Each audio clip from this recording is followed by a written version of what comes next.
Former Philadelphia Eagles left tackle Jason Peters is 38 years of age, but here's how many F's I give.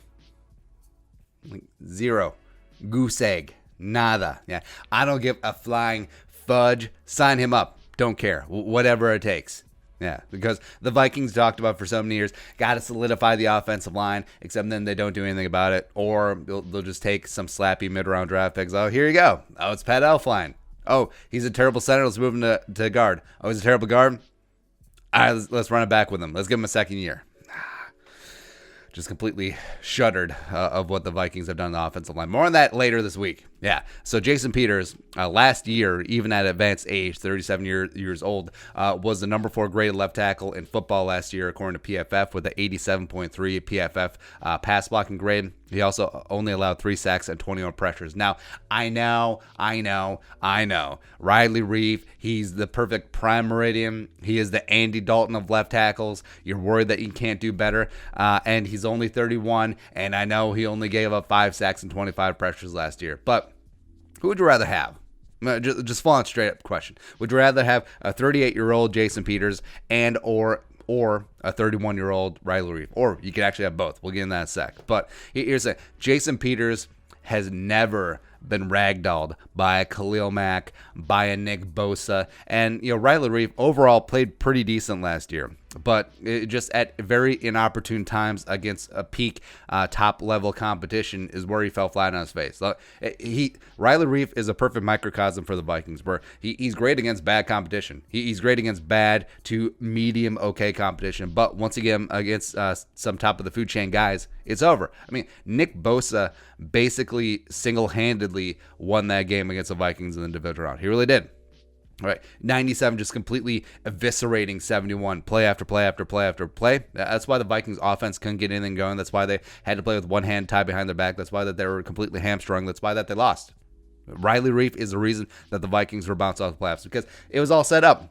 It was meant to be. It was supposed to be kismet. Just a magic playoff run as the underdogs, road warriors. Dun, dun, dun, dun, dun, dun, dun, dun, dun. 6 seed Vikings coming in, upsetting the Saints, upsetting the 1 seed Niners, upsetting the Packers, and then winning the Super Bowl. That's what was supposed to happen, except Riley Reeve just precluded that. Plus, here's the thing, too. I mean, Jason Peters, it may have been a degree of a hometown discount, but also I think that his age was being factored into his free agency as well. He signed a 1-year, $6 million deal last year in Philly, right? And Philly was still chilling. Of course, they make Lane Johnson. He's the highest paid tackle in the league right now, regardless of side, as well as they drafted Andre Dillard in the first round. I think that was a hell of a pickup. It was obviously Jason Peters' long-term replacement. But he played well. He was a stud last year. I do understand why Philly is moving on, because I think it's Dillard's time to shine.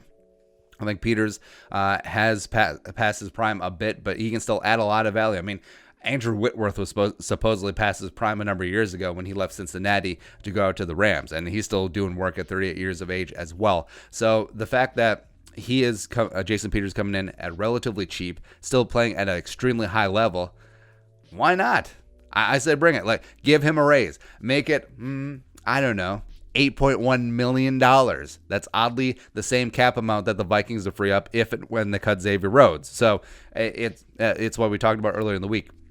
One of the reasons why they hung on to Xavier Rhodes is that, they don't have anywhere to spend the money yet. Well, Jason Peters is the place to spend the money. Do it. And also, if you really are all in on 2020, sign him, move Riley Reeve to left guard, which would be a huge upgrade over Pat Elflein, and something that they discussed last season anyways. When guys like Jonah Williams, when guys like Andre Dillard were in the fold, they're like, so maybe we will draft a left tackle in the future. Maybe we will move Riley Reeve to left guard, and we'll do that up for a year. And also...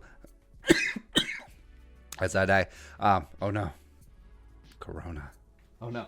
Yeah, Corona. Got a bottle of Corona up there. But this should not preclude you from taking a left tackle in the future as well. So say Austin Jackson or Josh Jones is your guy, is the top-rated guy on your board, as well as you see him as the left tackle of the future at 25.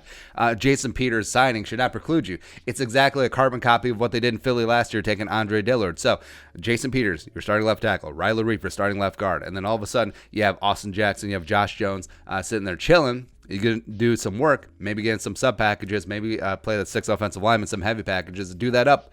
And then he takes over Jason Peters next year after the Vikings won a Super Bowl. It's kismet.